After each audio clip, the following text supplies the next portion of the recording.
जय श्री राम।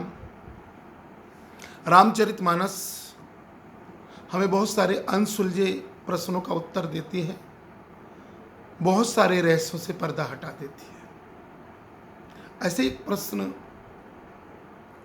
चक्रवर्ती सम्राट भरत ने अपने गुरु वशिष्ठ से किया था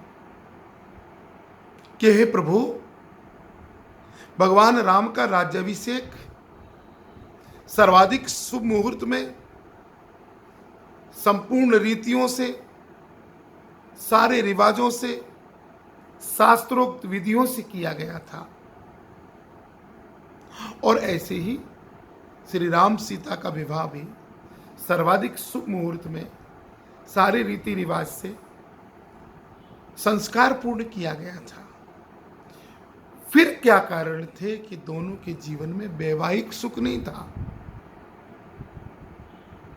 गुरु वशिष्ठ जवाब देते हैं, और जैसे तुलसीदास रामचरितमानस में लिखते हैं, सुनऊ भरत भाभी प्रबल बिलख कहे मुनिनाथ, हानि लाभ जीवन मरण यस अपयस विधिहात। सुनो भरत, भाभी बहुत प्रबल होती है, बिलखते हुए, रोते हुए, तड़पते हुए, अश्रुपात करते हुए गुरु वशिष्ठ कहते हैं कि भरत, भाभी मतलब होनी बहुत प्रबल होती है, होनी को कोई नहीं रोक सकता, और इसलिए हानि और लाभ, जीवन और मरण, यश और अपयश, ये सब विधाता के हाथ में, अपने हाथ में नहीं है। अपने हाथ में केवल कर्म करना है, पर जरूरी नहीं है कि संपूर्ण अनुकूल कर्मों के बावजूद भी हमें वो लक्ष्य मिल जाए जिसके हम पात्र थे, जिसके अनुसार हमने परिश्रम किया था। कभी कभी बहुत परिश्रम के बाद भी हानि हो जाती है। अच्छा कार्य करते हुए भी जहां यश मिलना था, प्रतिष्ठा मिलना थी, कीर्ति बढ़नी थी, वहां अपयश लग जाता है, कलंक लग जाता है। जहां जिंदगी की तलाश में गए थे, वहां मौत मिल जाती है।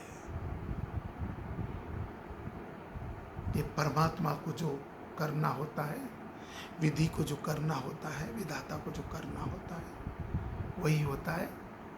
उसमें अपना हस्तक्षेप नहीं चलता। एक छोटी सी लघु कथा है। एक हिरणी थी,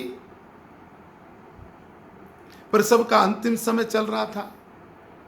वो जंगल के एक स्थान पर गई, सोचा यहां शांति से प्रसव कर लूं।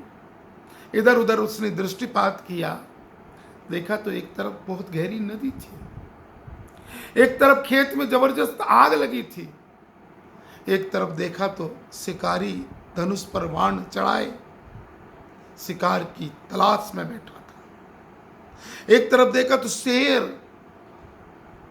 घात लगाए अपना शिकार ढूंढ रहा था। चारों ही तरफ मृत्यु थी। हिरनी ने गहरी लंबी सांस ली, और प्रसव पीड़ा में पीड़ित थी ही। ने कहा जो परमात्मा को मंजूर होगा वो होगा, मैं तो शांति से प्रसव करती हूँ। वो प्रसव कर ही रही थी कि अचानक एक चमत्कार हुआ। तेज बिजली की गड़गड़ाहट के साथ बारिश होने लगी। तेज बिजली की कौंध में शिकारी से तीर छूट गया। तीर जाके सीधा शेर की आंख में लगा। घायल शेर इधर उधर चीखता हुआ दौड़ने लगा। शिकारी अपने आप को बचाने के लिए दौड़ने लगा। पानी गिर जाने से आग बुझ गई।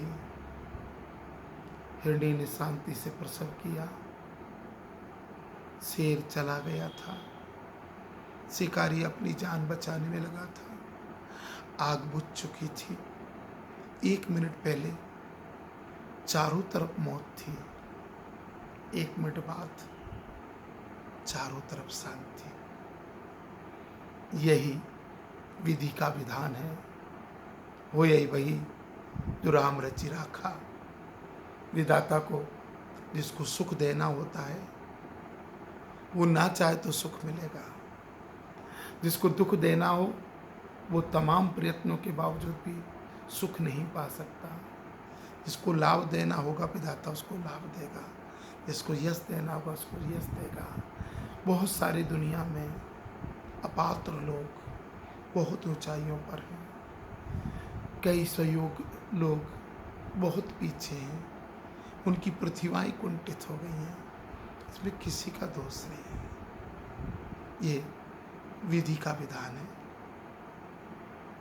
और इसीलिए रामचरितमानस में तुलसी लिख गए, सुनो भरत भाभी प्रबल बिलखि कहे मुनिनाथ, हानि लाभ जीवन मरण यस अपयस विधि हाथ। बहुत बहुत धन्यवाद।